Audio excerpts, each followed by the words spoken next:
नमस्कार, मैं हूं अंकुर और आप देख रहे हैं सत्य हिंदी। सत्य हिंदी के न्यूज़ बुलेटिन्स को आपका लगातार प्यार मिल रहा है, भरपूर प्यार मिल रहा है, इसके लिए आपका बहुत शुक्रिया। और इसी के साथ अगर आप सत्य हिंदी की ऐप को भी डाउनलोड कर लेंगे, तो आपको सत्य हिंदी के सारे कार्यक्रम, सारी खबरें एक जगह पर मिल जाएँगी और आपको ज़्यादा इधर से उधर जाने की ज़रूरत नहीं पड़ेगी।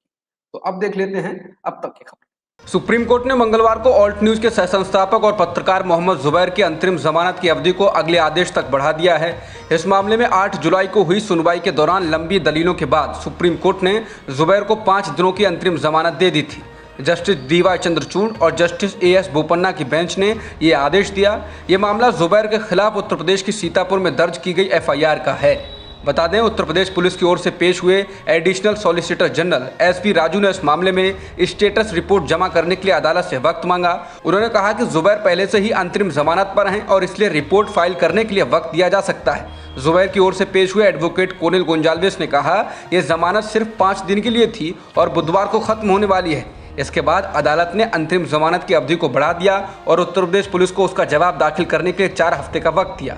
अब इस मामले में 7 सितंबर को अंतिम सुनवाई होगी। सोमवार को विश्व जनसंख्या दिवस पर यूपी के मुख्यमंत्री योगी आदित्यनाथ के बयान की काफी चर्चा हुई, लेकिन बीजेपी के ही नेता और पूर्व केंद्रीय मंत्री मुख्तार अब्बास नकवी का जनसंख्या पर लेकर ट्वीट योगी आदित्यनाथ से अलग है।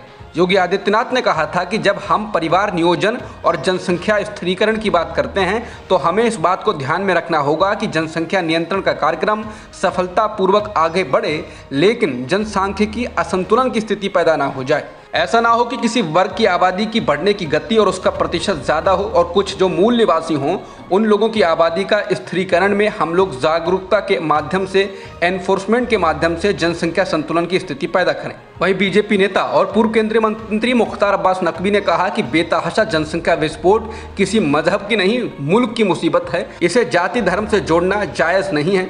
कई लोग मुख्तार अब्बास नकवी के इस बयान को योगी आदित्यनाथ के बयान के विरोध में देख रहे हैं। गोवा कांग्रेस में आया सियासी संकट खत्म होता दिख रहा है। राज्य में कांग्रेस के 11 में से 10 विधायक सोमवार शाम को ही एक बैठक में मौजूद रहे, लेकिन पूर्व मुख्यमंत्री दिगंबर कामत इस बैठक से गैर हाजिर रहे। इस बीच विधायक माइकल लोबो ने एनडीटीवी से बातचीत में कहा कि वो कांग्रेस के साथ हैं। लोबो ने कहा कि इस मामले को बढ़ा चढ़ाकर पेश किया गया। उन्होंने कहा कि इस मामले में कुछ गलतफहमी रही और वो पार्टी नेतृत्व को इस बारे में सफाई देंगे। लोबो ने कहा कि पार्टी में ही कुछ लोग ऐसे हैं जो उन्हें पीछे धकेलना चाहते हैं। राज्य सरकार में रहते हुए कई अहम विभाग संभाल चुके लोबो ने कहा कि उन्होंने कांग्रेस के प्रदेश प्रभारी दिनेश गुंडू राउत से बात की है और अपना स्टैंड क्लियर किया है। उन्होंने कहा कि वो पहले ही कह चुके हैं कि वो कांग्रेस के साथ हैं। लोबो ने कहा कि वो कांग्रेस में नए हैं और उन्हें अभी ये समझने में वक्त लगेगा कि कांग्रेस कैसे काम करती है। बता दें, कांग्रेस ने सोमवार को विधानसभा स्पीकर से दिगंबर कामत और माइकल लोबो के खिलाफ कार्रवाई करने के लिए कहा था। कांग्रेस ने माइकल लोबो को विधानसभा में विपक्ष का नेता के पद से हटा दिया था। कांग्रेस ने कहा था कि माइकल लोबो और दिगंबर कामत बीजेपी के साथ मिलकर उसे कमजोर करने की कोशिश कर रहे हैं। शिवसेना के राज्यसभा सांसद संजय राउत के ट्वीट से महाराष्ट्र की सियासत में चर्चा शुरू हो गई है।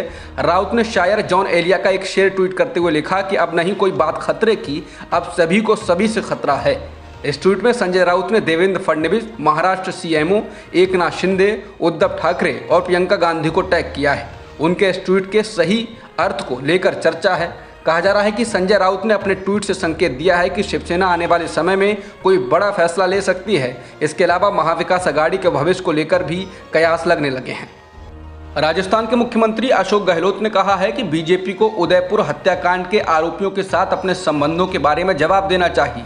बता दें कि उदयपुर में हुए कन्हैयालाल हत्याकांड के एक आरोपी मोहम्मद रियाज अटारी की बीजेपी के बड़े नेताओं के साथ तस्वीर सामने आई थी। इसे लेकर तब खासा हंगामा भी हुआ और अब मुख्यमंत्री अशोक गहलोत ने तमाम गंभीर आरोप बीजेपी पर लगाए हैं। सोमवार को एक प्रेस कॉन्फ्रेंस में अशोक गहलोत ने कहा कि उदयपुर हत्याकांड के आरोपियों के बीजेपी के साथ किस रूप में और किस लेवल तक के संबंध हैं, ये सबको पता है। गहलोत ने कहा कि अभी हाल ही में खबर आई थी कि उदयपुर हत्याकांड के अभियुक्त जिस मकान में किराए पर रहते थे और वहां का मकान मालिक भी मुस्लिम था, उसने पुलिस को शिकायत दी थी कि ये उसे तंग करते हैं, उनके घर में कई लोग आते हैं और उसे धमकाते हैं और किराया नहीं दे रहे हैं। मुख्यमंत्री ने कहा कि पुलिस के कार्रवाई करने से पहले ही बीजेपी नेताओं के कई फोन थाने में ये कहकर गए कि हमारा कार्यकर्ता है और उसे परेशान ना किया जाए।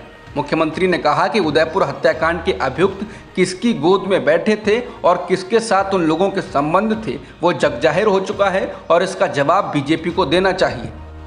गुजरात में लगातार बारिश के कारण बाढ़ जैसे हालात पैदा हो गए हैं, जिसके कारण 8 लोगों की मौत हो चुकी है। राज्य में बाढ़ जैसे हालात से हजारों लोग प्रभावित हुए हैं। अहमदाबाद और राजकोट समेत राज्य के कई इलाकों में लगातार हो रही बारिश ने कहर बरपा रखा है। बता दें, गुजरात में बारिश से जुड़ी अलग अलग घटनाओं में अब तक कुल 64 लोगों की जान जा चुकी है। बिजली गिरने से 33 लोगों की, दीवार गिरने से 8 लोगों की, 16 लोगों की डूबने से, 6 लोगों की मौत पेड़ गिरने से और एक व्यक्ति की मौत बिजली का पोल गिरने से हुई है। श्रीलंका में लगातार बढ़ती मुश्किलों के बीच पूर्व वित्त मंत्री बासिल राजपक्षे ने सोमवार रात को मुल्क छोड़कर भागने की कोशिश की, लेकिन एयरपोर्ट पर मौजूदा अफसरों ने उनकी कोशिश को फेल कर दिया। बासिल राजपक्षे राष्ट्रपति गोटाबाया राजपक्षे के भाई हैं। वो दुबई भागने की कोशिश में थे।